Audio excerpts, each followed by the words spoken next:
네, 안녕하세요.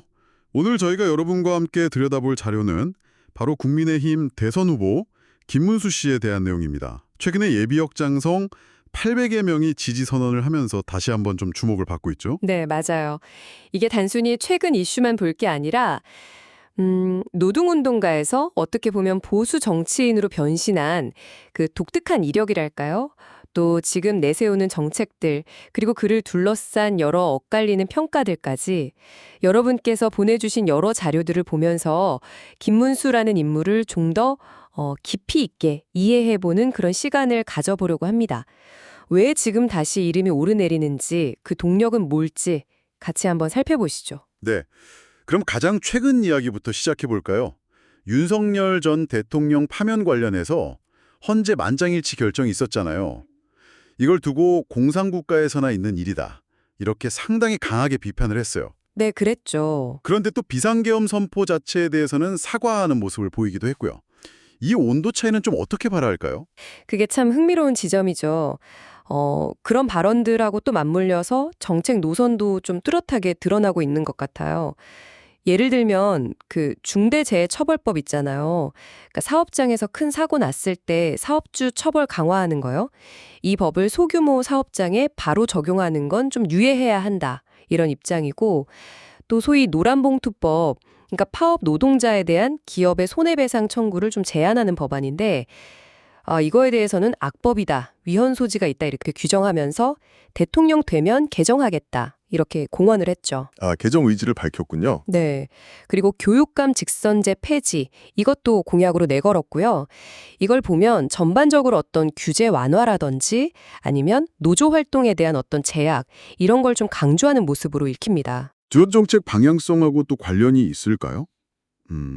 과거에 좀 강한 발언으로 논란이 있었던 최인호 관악구 의원, 이 분을 상근 부대변인으로 임명한 것도 얘기가 많더라고요. 네네, 그것도 주목할 부분이죠. 언론에서는 아무래도 강성 지지층을 좀 의식한 행보 아니냐, 이런 분석과 함께 좀 비판적인 시각도 많던데요. 최 부대변인의 과거 발언들, 헌재 음모론이라든지 선관위 해체 주장 같은 것들이 다시 또 언급되면서요. 네, 그렇죠. 그런 어떤 강성 지지층 결집 움직임 이런 것과 좀 대비되는 게 바로 김문수 후보의 과거입니다.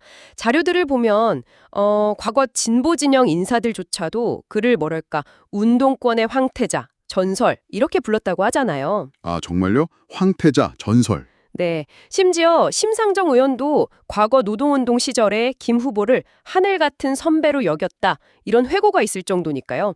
정말 노동운동의 상징적인 인물이었던 거죠. 와, 정말 극적인 변화네요. 지금은 박정희 전 대통령을 위대한 지도자 이렇게 칭송하고 심지어 과거 자신의 그런 반대 활동을 좀 반성하는 듯한 모습까지 보이니까요. 그렇죠. 이 지점 때문에 과거 동지들로부터는 변절자다 이런 비판을 받는 것이고요. 이 변화의 본질, 자료들은 좀 어떻게 설명을 하고 있나요? 글쎄요, 그 이유를 명확하게 설명한다기보다는 그 행적의 변화 자체를 좀 보여주는 데 집중하는 경향이 있는 것 같아요, 자료들은. 다만 이제 정치인으로서의 실적 이런 건 경기도지사 시절을 통해서 좀 평가받는 부분이 있죠. 경기도지사 시절. 네, 수도권 광역급행철도 그러니까 GTX 구상을 그때 처음 제시했고 또 재임 기간 동안 경기도의 청렴도 순위를 상당히 끌어올렸다. 이런 평가도 있고요. 청렴도. 네, 그리고 삼성전자 평택공장 유치 같은 이런 구체적인 성과도 그의 업적으로 언급되고 있습니다. 그러고 보면 그의 강점을 얘기할 때 또 빼놓을 수 없는 게 있잖아요. 개인적인 부패나 비리 논란 이런 거에서는 비교적 좀 자유롭다는 점. 네, 그 점도 있죠. 그리고 오랜 기간 보수 정당에서 활동하면서 당내 기반이 아주 탄탄하다는 거. 맞아요. 소위 친이, 친박, 친윤 그러니까 이명박, 박근혜, 윤석열 전 대통령 계열 지지층을 다 아우른다 이런 분석이 나오죠. 실제로 당원 투표에서 강세를 보여서 후보가 됐고 그 이후에 후보 교체론 같은 게 불거졌을 때도 당심에 의해서 저지된 걸 보면 당내 지지 기반은 정말 확실해 보입니다. 네, 하지만 동시에 논란이나 약점도 만만치 않습니다. 특히 그 극우적 혹은 뉴라이트, 그러니까 현대사 해석을 좀 달리하는 그런 시각에 기반한 행보가 대표적인데요. 어떤 것들이 있었죠?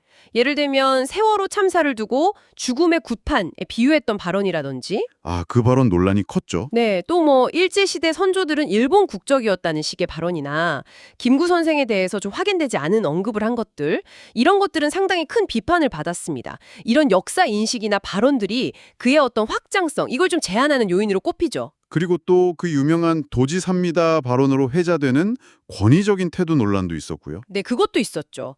경기도지사 시절에 소방 헬기를 개인적으로 이용했다, 이런 의혹도 있었고, 또 2020년에는 방역조사를 나온 경찰하고 마타를 빚기도 했죠. 이런 부분들도 분명 약점으로 지적되고 있습니다. 그렇습니다.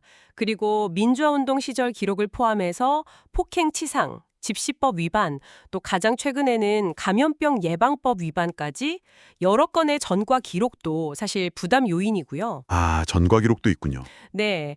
그리고 2014년에 도지사 퇴임하고 나서 꽤 길었던 정치 공백기, 또 보수의 심장이라고 불리는 대구 수성갑에서 선거에 패배했던 것, 2016년, 그리고 이제 70대 중반이라는 나이, 이런 것 역시 현실적인 약점으로 거론되고 있습니다. 결국 이렇게 종합해보면 노동운동의 상징에서 보수의 아이콘으로 변신한 아주 극적인 서사를 가졌고 또 뚜렷한 행정 경험과 당내 기반도 갖췄지만 동시에 좀 강경하고 논쟁적인 발언이나 행보 때문에 중도층 포용력에는 물음표가 붙는 상당히 복합적인 인물이다, 이렇게 정리할 수 있겠네요. 네, 정확합니다.